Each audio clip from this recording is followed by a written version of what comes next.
గత 3 రోజుల క్రితం జమ్మూ కాశ్మీర్ రాష్ట్రం అనంతనాగ్ జిల్లా ప్రహల్గాలో జరిగినటువంటి భారతదేశ విదేశీ పర్యటనకు వెళ్ళినటువంటి భారతీయుల్ని 28 మందిని ఉగ్రవాదులు పొట్టలు పెట్టుకోవటం తీవ్రమైన చర్యగా మేము ఖండిస్తూ ఉన్నాం. దేశ సమగ్రత, శాంతి భద్రతలకు విఘాతం కలిగే వారి చర్యలను ఖండిస్తూ చనిపోయిన వారి కుటుంబాలందరికీ కూడా సంతాపం తెలియజేస్తూ జనసేన పార్టీ ఆధ్వర్యంలో గౌరవ ఉప ముఖ్యమంత్రి వర్యులు పవన్ కళ్యాణ్ గారి పిలుపు మేరకు రాష్ట్ర వ్యాప్తంగా 3 రోజులు సంతాప దినాలుగా ప్రకటించడం జరిగింది. అందులో భాగంగా మొదటి రోజు రాష్ట్ర వ్యాప్తంగా కొవ్వొత్తుల నిరసన, రెండో రోజు శాంతియుతంగా నిరసన, మూడో రోజు మానవహార కార్యక్రమాలు కూడా నిర్వహించమని మా అధ్యక్షులు పిలుపునిచ్చారు. ఆ పిలుపులో భాగంగా రెండో రోజు అయినటువంటి ఈరోజు గురజాల పట్టణం ప్రధాన ఆర్డీఓ కార్యాలయం ఎదుర జనసేన పార్టీ నాయకుల ఆధ్వర్యంలో ఈరోజు ఈ కార్యక్రమం నిరసన ద్వారా రాష్ట్ర వ్యాప్తంగా నిరసన తెలియజేసే కార్యక్రమంలో భాగంగా ఈరోజు మేము నిరసన తెలియజేయడం జరుగుతూ ఉంది. ఈ కార్యక్రమానికి టీడీపీ, జనసేన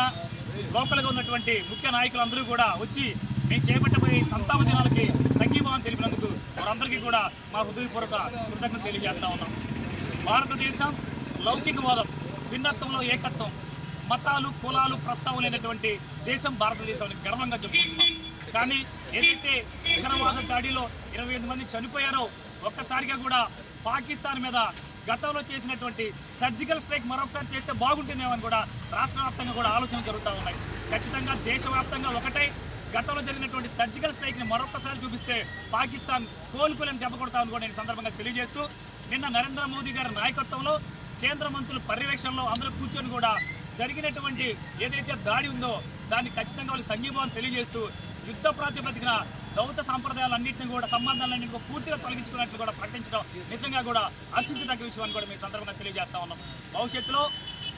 నరేంద్ర మోదీ గారి నాయకత్వంలో అందరం కలిసికట్టి నడుచుకుంటూ భారతదేశం అంతా కూడా ఒక్కటే అనే నినాదంతో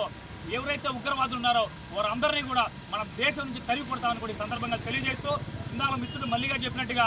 వారం రోజుల వ్యవధిలోనే పాకిస్తానీలు ఎవరైతే విదేశీ పర్యటనకు మన దేశంకి వచ్చి ఉన్నారో లేదా ఇక్కడ పౌరులు ఏదైతే బిజినెస్ ప్రకారం ఉన్నారో వారందరూ కూడా వారం రోజుల్లోనే భారతదేశం వదిలిపెట్టుకోవాలని చెప్పేసి కూడా ప్రధాని నరేంద్ర మోదీ గారు పిలుపునివ్వటం, ఆ చర్యల్లో భాగంగానే నిన్నటి నుంచి కూడా పాకిస్తాన్ అందరూ కూడా తట్టాపుట్ట సర్దుకుని నిలబడడం కూడా మనం ప్రత్యక్షంగా చూస్తూ ఉన్నాం. ఈ ఉగ్రవాద చర్యని జనసేన పార్టీ తీవ్రంగా ఖండించడంతో పాటు మా అధినేత వెంటనే స్పందించి రాష్ట్ర వ్యాప్తంగా కార్యక్రమాలు పిలుపునిచ్చడం అభినందనకు విషయాన్ని తెలియజేస్తూ భవిష్యత్తులో జనసేన పార్టీ ఏ పిలుపునిచ్చినా కానీ వాటన్నిటికీ కూడా మేము అందరం ఒకే తాటి మీదకి వచ్చి కార్యక్రమాలు నిర్వహిస్తామని సందర్భంగా తెలియజేస్తూ మరొకసారి ఈ చర్యను తీవ్రంగా ఖండిస్తూ చనిపోయినటువంటి 28 కుటుంబాలకు కూడా నాకు ప్రగాఢ సానుభూతి తెలియజేస్తూ వారి ఆత్మకు శాంతి చేకూరాలని మనస్ఫూర్తిగా కోరుకుంటూ ఈ కార్యక్రమానికి పెద్ద